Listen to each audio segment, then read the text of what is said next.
आदरणीय दर्शकवृन्द, ओम आदि गुरुबाणी कार्यक्रममा यहाँहरूलाई प्रभातकालीन अभिवादन। ओम आदि, म राजु अधिकारी। यस कार्यक्रममा यो प्रातःकालमा हामी आध्यात्मिक सत्सङ्गका विषयवस्तुहरू लिएर आउने गरेका छौँ। वास्तवमा प्रातःकाललाई ब्रह्म मुहुर्त भनिन्छ। मुहुर्त भनेको शुभ घडी र ब्रह्म भनेको ब्राह्मी चेतना, उच्च कोटिको चेतना। वास्तवमा बिहानको समय हर समय शुभ समय हो, दिव्य समय हो, पावन समय हो। बिहान हामी जे कुरामा लगानी गर्छौँ त्यो सार्थक हुन्छ। त्यसरी गरिएको लगानी अर्थपूर्ण हुन्छ र प्रतिफल धेरै दिन्छ। यदि हामी योग गर्छौँ भने बिहान गरेको योग बढी परिणाममुखी हुन्छ। यदि बिहान अध्ययन गर्छौँ, स्वाध्याय गर्छौँ, पुस्तकहरूको अध्ययन गर्छौँ भने त्यो स्मरणमा बढी मात्रामा रहन्छ। त्यसकारण बिहान पढ्नुको लाभ बेग्लै छ। ध्यान गर्न बस्छौँ भने प्रकृतिले हामीलाई सहयोग गर्छ। अर्थात् ध्यान यो आकाशीय तरङ्गमा, यो ब्रह्माण्डमा, यो खुला प्राणवायुको मण्डलमा बिहान हाम्रो ध्यानलाई प्रयोग प्रदान गर्ने किसिमका वातावरणहरू निर्माण भएका हुन्छन्। यसरी बिहानैदेखि जीवनलाई हामीले लयबद्ध बनायौँ भने हामी थाक्दैनौँ। 24 घण्टामा हामी 16 घण्टा 18 घण्टा काम गरे पनि थकानको गुनासो हुँदैन। तर कतिपय व्यक्तिहरू केही बेर काम गर्ने बित्तिकै थाक्नुहुन्छ। वास्तवमा थाक्ने शरीरको कामले होइन रहेछ, थाक्ने मनको नकारात्मकताले, अति प्रतिक्रिया गर्ने बानीले, कामलाई भार सम्झेर गर्ने बानीले रहेछ। आज हामी परम पूज्य बालयोगी आदित्यज्यूले प्रदान गर्नुभएको विश्राम र थकान सम्बन्धी केही गुरुबाणीहरू र केही अन्य आध्यात्मिक गुरुबाणीहरू लिएर उपस्थित भएका छौँ। प्रस्तुत छ यो महत्त्वपूर्ण गुरुबाणी, जुन गुरुबाणी परम पूज्य बालयोगी आदित्यज्यूले एक सत्सङ्गको क्रममा दिनुभएको थियो। थकाइको विश्राम त समाधि पछि मात्र हो, बिना विश्राम निरन्तर चल्ने यन्त्र नै जीवन हो। हामी धेरैको के प्रवृत्ति हुन्छ भने केही मेहनत गरेपछि, काम गरेपछि, श्रम गरेपछि आराम गर्ने, थकाइ मार्ने। वास्तवमा प्रगतिको प्रयोगशालामा विश्राम भन्ने शब्द हुँदैन। आध्यात्मिक साधनामा विश्राम भन्ने शब्द हुँदैन र उद्योग, उद्यम, व्यवसायमा, मुनाफा आर्जनमा पनि विश्राम भन्ने शब्द हुँदैन। कुनै पनि बेला हामी उठ्नुपर्ने, दौडिनुपर्ने, काम गर्नुपर्ने हुन सक्छ। जसरी घडीले अरूलाई उपकार गर्छ समय देखाएर, एक क्षण पनि विश्राम लिँदैन, तब मात्रै उसले उपकार गर्न सकेको छ। हाम्रो शरीरमा मुटु, फोक्सो, कलेजो, मृगौला इत्यादि अङ्गहरू, रक्त सञ्चार प्रणाली बिना विश्राम, बिना रोकावट, एक क्षण पनि नरोकिकन काम गरिरहेका हुन्छ। तब हामी जीवित छौँ। केवल हाम्रो मन र बाहिरी शरीर केही बेरका लागि विश्राम लिन्छ, तर अन्तरङ्ग अङ्गहरू कहिले विश्राम लिँदैन। यसै गरी परम पूज्य बालयोगी आदित्य हामीलाई स्मरण गराउनुहुन्छ, यो जीवन विश्राम लिने यन्त्र होइन, यो सार्वभौम मौलिक यन्त्र हो, यो थकावट मुक्त यन्त्र हो। थकावट त हाम्रो मनोवृत्तिमा छ। त्यसकारण कहिले पनि म थाकेँ, म गलेँ, म निराश भएँ, म हताश भएँ भन्नु हुँदैन र त्यो गुनासो गर्नु हुँदैन। वास्तवमा विश्राम त समाधि पछि मात्र हो। समाधि दुई प्रकारका हुन्छन्, एउटा योग साधनाद्वारा प्राप्त गर्ने समाधि र अर्को मृत्युवरणद्वारा प्राप्त गर्ने समाधि। वास्तवमा विश्रामको अवस्था यो दुई अवस्थामा मात्रै आउँछ। योगीहरू प्राणवान रहेरै, जीवित रहेरै महाविश्राममा जान्छन् समाधिद्वारा। हामी पनि जान सक्छौँ यदि गहिरो ध्यान साधना गर्यौँ भने। बाँकी सामान्य जीवनका मानिसहरू, हामीहरू मृत्युवरण गरेपछि मात्रै गहन विश्राममा जान्छौँ। अन्यथा यो शरीर भनेको निरन्तर निरन्तर निरन्तर बिना रोकावट, बिना थकावट चल्ने यन्त्र हो। यसर्थ प्रस्तुत गुरुबाणीको आधारमा म यहाँहरूलाई अनुरोध गर्न चाहन्छु, म थाकेँ, गलेँ, म सक्दिनँ भन्ने गुनासो नगरौँ। यति मनोदशा हाम्रो मनमा बन्यो भने भित्र सकारात्मक र आशावादी सोचको निर्माण हुन्छ। यसै क्रममा परम पूज्य बालयोगी आदित्यज्यूले दिनुभएको अर्को गुरुबाणी यस प्रकार छ। अनमोल बहुमूल्य खजाना तिम्रै सामुन्नेमा छ, त्यसलाई प्राप्त गरी भरपूर सदुपयोग गरी चरम उपयोग गर्न आत्मालाई जिरो डिमान्डमा रित्तो राख्न सक्नुपर्छ। आदरणीय दर्शकवृन्द, हामी चाहन्छौँ जीवनमा सुख प्राप्त गर्ने। सुखको मात्रा धेरै चाहन्छौँ, तर त्यसका लागि तयारी र श्रम थोरै मात्रै गर्छौँ। परम पूज्य बालयोगी आदित्यदेव हामीलाई सम्झाउनुहुन्छ, अपिल गर्नुहुन्छ, कि अनमोल बहुमूल्य खजाना हामी भित्रै छ। जब मिठो जलराशि पाउनु छ भने धेरै खन्नुपर्छ। ठाउँ ठाउँमा अलिकति एक हात दुई हात एक बित्ता दुई बित्ता खनेर गहिरो जल कुवा भेटिँदैन, जलराशि भेटिँदैन। मिठो रसिलो पानी भेटाउन गहिरो खन्नुपर्छ। त्यसै गरी हामी भित्र भएको खजाना निकाल्नलाई गहिरो मेहनत गर्नुपर्छ, बोक्रे मेहनत, सतै मेहनत, केही बेर आँखा चिम्लेर ध्यान गरेर, दुई चार पल्ट सास लिएर छोडेर प्राणायाम गरेर मात्रै पुग्दैन। र अर्को के गर्न आवश्यक छ, हामी भित्रको जुन महत्त्वपूर्ण खजाना, हामी भित्रको सम्पत्ति, पुँजी, रत्न, मणि माणिक्यलाई निकाल्न। अर्को आफ्नो आत्मालाई जिरो डिमान्डमा राख्नुपर्छ। परम पूज्य बाल योगी गुरुदेव हामीलाई स्मरण गराउनुहुन्छ, आफूलाई जिरो डिमान्डमा राख्न सक्नुपर्छ। अर्थात् इच्छाहरूलाई विश्रान्ति दिन जान्नुपर्छ। इच्छा शक्तिलाई बढाउनु राम्रो कुरा हो, तर इच्छा र कामनाहरूको बाढीले हामी भित्रका खजानाहरू, हामी भित्रका सुख, शान्ति, आनन्द, सच्चित आनन्द, सत्यम शिवम सुन्दरन, अर्थात् देह सुख, मनोसुख, आत्मसुख, भाव सुख सम्बन्धी सम्पूर्ण मणिमाणिक्यहरू बाढीमा बगेर जान्छन्। यसर्थ जिरो डिमान्डमा रहने, अर्थात् जे अगाडि आउँछ त्यसको रसपान गर्ने र आफूले जे एउटा महान लक्ष्य राखियो त्यो लक्ष्य प्राप्तिमा इच्छा शक्तिका साथ निरन्तर लागिरहने हो भने पक्कै पनि हामी उपलब्धिमा पुग्न सक्छौं र हामी भित्रको बहुमूल्य खजाना हामीले प्राप्त गर्न सक्छौं। र अर्को महत्त्वपूर्ण पाटो यस गुरुवाणीमा के भनिएको छ भने भरपूर उपयोग गरौं जीवनको, समयको, श्वासको, अस्तित्वको। र हामीले प्राप्त गरेका ती महान ऋषिमुनिहरूले दिनुभएका ती तत्त्वद्रष्टा, खोजकर्ता, समाधिस्थ, योगी, तपस्वी, योगर्षि, राजस्वीहरूले दिएका धर्म ज्ञानको, योग ज्ञानको, तन्त्र ज्ञान, मन्त्र ज्ञान, यन्त्र ज्ञानको, वेद, उपनिषद आदि महत्त्वपूर्ण खजाना त परम पूज्य बालयोगी आदित्य देव हामीलाई यिनै भावहरूका साथ प्रस्तुत गुरुवाणी दिनुभएको थियो। अबको क्रममा परम पूज्य बालयोगी आदित्यज्यूले एक सत्सङ्गको क्रममा दिनुभएको गुरुवाणी यस प्रकार छ। मेरा वरिपरिका सबै प्राणीहरू, मनुष्य, वनस्पति, किरा फट्याङ्ग्रा सबै ज्ञान, साधना, ध्यान र प्रेमको अभावको भोकमरीबाट ग्रसित छन्, पीडित छन्। आओ आजैबाट ती सबै वस्तुको भण्डार मभित्र छ, मलाई लुट, चोर, सबै थोक लगी मलाई रित्तो खाली बनाई जीवन आनन्दित बनाऊ। आत्मीय दर्शकवृन्द, ओम आदि गुरुवाणी आजसम्म उजागर नभएका तर जीवन चेतनाका चाबी खोल्ने किसिमका गुरुवाणीहरू हामी प्रस्तुत गर्दै आइरहेका छौँ। सानो उमेर, केवल 11 वर्षको उमेरको र दिव्याङ्ग प्रकृतिको शरीर भएको व्यक्तित्व, जसले हामीलाई यति धेरै रस ज्ञानले, तत्त्व ज्ञानले, दिव्य ज्ञानले भरिएका गुरुवाणी दिँदै आउनु भएको छ। हामी सौभाग्यशाली छौँ।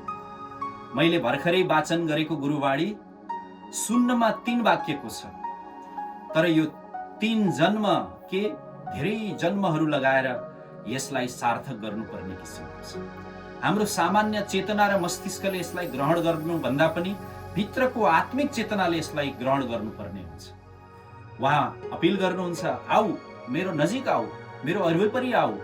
मैले भनेका, सिकाएका, बताएका, निर्देश गरेका, मार्गदर्शन गरेका ध्यान, साधनाका, मन्त्रका, सेवाका विभिन्न उपायहरूको अभ्यास गर अनि मभित्र रहेको आनन्दको, खुसीको, शान्तिको खजानालाई लैजाऊ। केवल मानव मात्रै होइन, यतिखेर जीव जन्तु, प्राणी, वनस्पति, किरा फट्याङ्ग्रा सबै प्रेमको भोकबाट तडपिएका छन्। आऊ मबाट प्रेम लैजाऊ र प्रेम बाँडेर, प्रेम सेवन गरेर, प्रेमको आह्लादले, प्रेमबाट प्रफुल्ल भएर, प्रेमको रसपान, प्रेमपान गरेर आफूलाई भरिलो राख।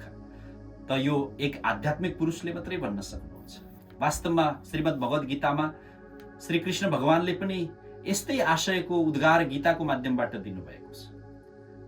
तपाईँ हामी जब सद्गुरुको वचनलाई धारण गर्छौं र उहाँहरूले दिनुभएको साधनालाई आत्मसात गर्छौं, पक्कै पनि सद्गुरु लगायत ती दिव्य चेतनाहरूको भित्र भएको भण्डार रूपी कोषमा भएको दिव्य चेतनालाई हामी ग्रहण गर्न सक्छौं।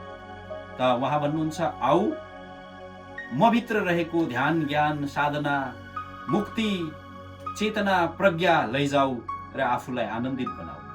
आदरणीय दर्शकवृन्द, परम पूज्य बालयोगी आदित्य ज्यूले दिनुभएका गुरुवाणीहरू पस्किएर हामी यहाँहरूलाई आनन्दित, प्रफुल्लित र प्रज्ञावान बनाउने चेष्टा गर्दै आएका छौँ र हामी आफ्ना लागि पनि यसलाई स्वान्त सुखाएको साधन मानिरहेका छौँ। त्यसै पनि पूज्य बालज्ञानी गुरुदेवले लेख्नु भएको छ, नेपाल भूमि स्वर्गबाट आशीर्वाद प्राप्त भूमि हो। वास्तवमा यति सानो भूखण्डमा यति धेरै हिमालयहरू छन्, जलराशिका नदीहरू छन्, ताल तलाउहरू छन्। भिर पाखाको नाम पनि भगवानको नामसँग जोडिएको छ, नदीहरूको नाम ईश्वर भगवान परमात्माको नामसँग जोडिएको छ। वृक्ष वनस्पतिमा पनि भगवान ईश्वरको रूप देखिने यो हाम्रो नेपाल भूमि। नेपाल भूमिमा हामी सबै ऋषिमुनिका सन्तान र त्यही ऋषिमुनिहरूले प्रदान गर्नुभएको ज्ञानलाई सार रूपमा मन्थन गरेर हामीलाई पूज्य बाल ज्ञानी गुरु आदित्यले पस्कँदै आउनु भएको छ। र यसै क्रममा आजको ओम आदि गुरुवाणीको कार्यक्रम अन्तर्गत यो अन्तिम गुरुवाणी म यहाँहरूलाई प्रस्तुत गर्न गइरहेको छु। प्रेम प्राप्तिको आश र पर्खाइमा तडपी यो जीवन कतै प्रेमकै जलनमा जली धरतीमा नै लीन बन्ने पो हो कि म के गरौँ। आज हामीले प्रस्तुत गरेका गुरुवाणीहरू प्रेम र समाधि अनि जीवन यन्त्रसँग सम्बन्धित छ। यो पछिल्लो वाचन गरिएको गुरुवाणीमा प्रेमको तडपको चर्चा गरिएको छ। वास्तवमा तपाईँ हामी व्यवहारिक जीवनमा, दाम्पत्य जीवनमा, गृहस्थ जीवनमा पनि हामी प्रेमको प्यासले बाँचिरहेका हुन्छौँ।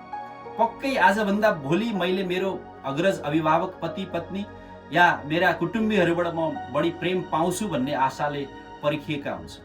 त्यसै गरी जीवनमा जे मेहनत गर्छौँ आजभन्दा भोलि बढी खुसी मैले प्राप्त गर्छु भनेर हामी मेहनत गरिरहेका हुन्छौँ। परम पूज्य बालयोगी आदित्य भन्नुहुन्छ प्रस्तुत गुरुवाणीको माध्यमबाट, म प्रेम बाँड्न पर्खिरहेको छु, तिमी आऊ, प्रेम लैजाऊ मबाट र आनन्दित हौ।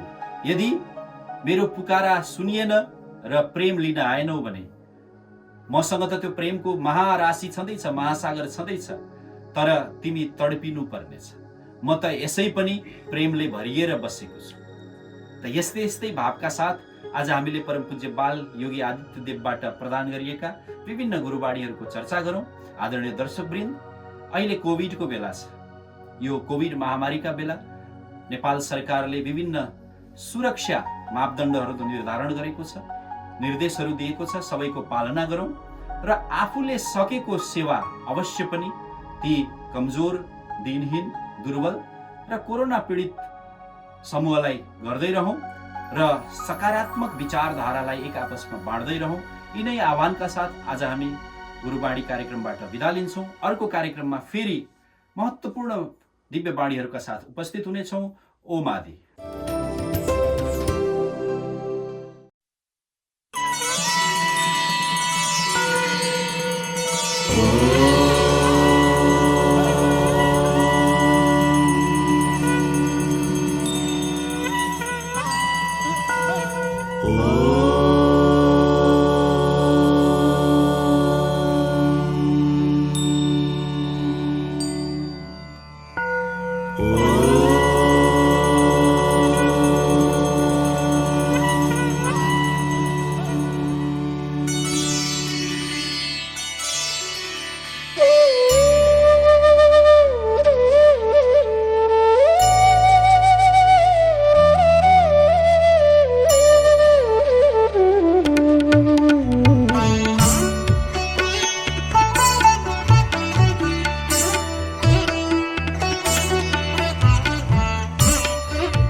आदि अनादि आदित्याय परम ज्योति आराध्याय ओम नमो नमः।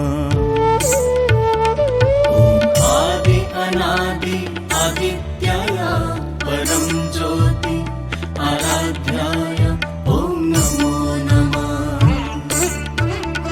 ओम आदि अनादि आदित्याय परम ज्योति आराध्याय ओम नमो नमः। ओम आदि अनादि आदित्याय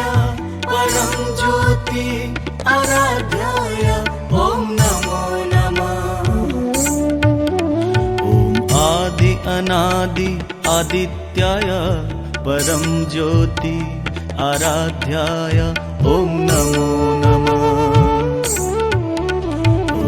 आदि अनादि आदित्याय परम ज्योति आराध्याय ॐ नमो नमः।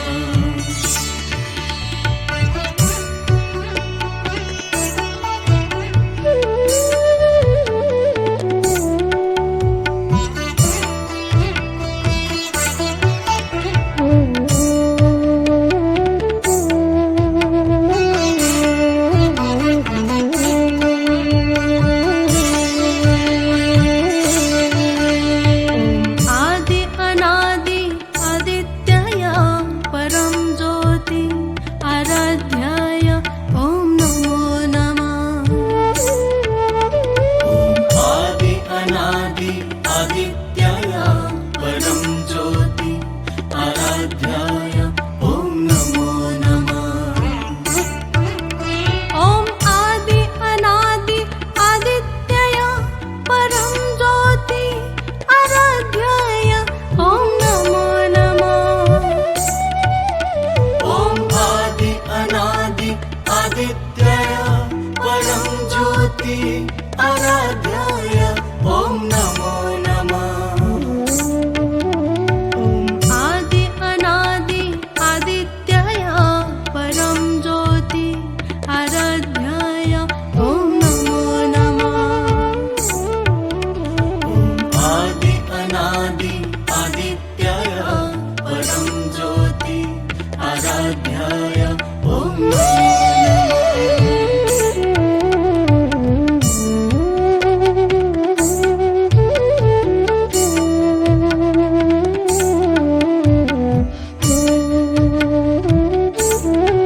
आदि अनादि आदित्याय परम ज्योति आराध्याय ॐ नमो नमः।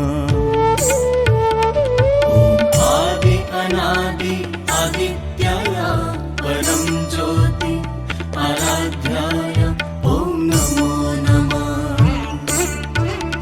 ॐ आदि अनादि आदित्याय परम ज्योति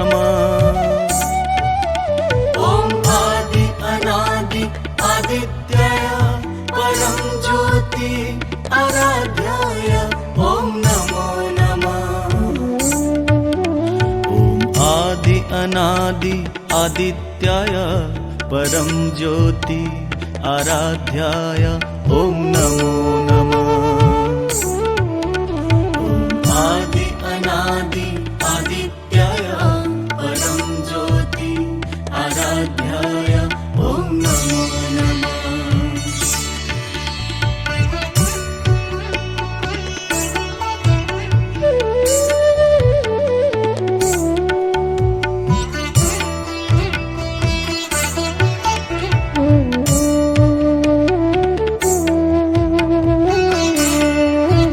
आदित्याय परम ज्योति आराध्याय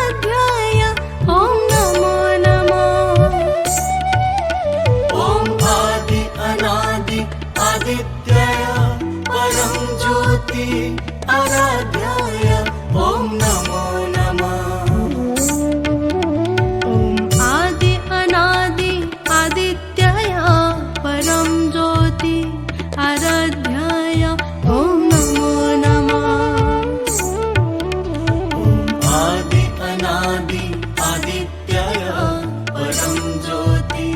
आराध्याय ॐ नमो नमः।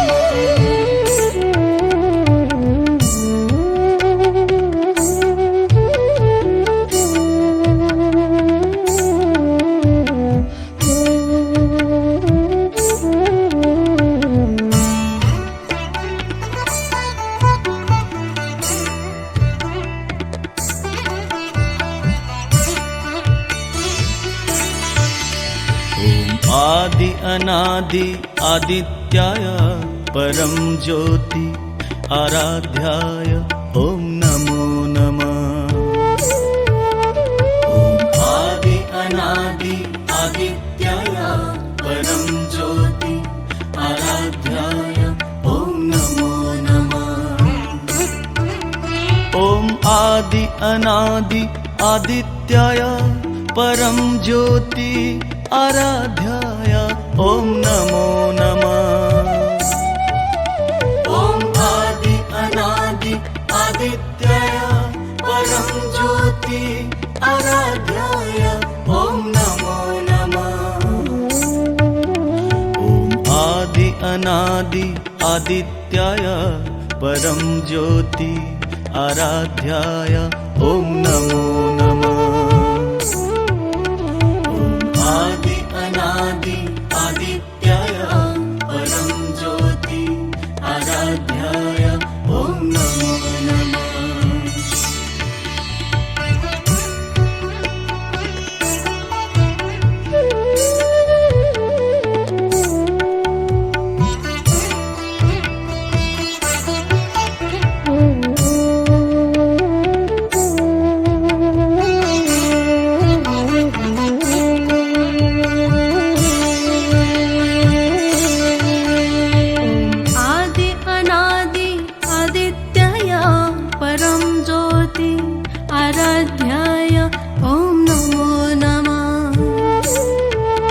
ज्योति आराध्याय ॐ नमो नमः।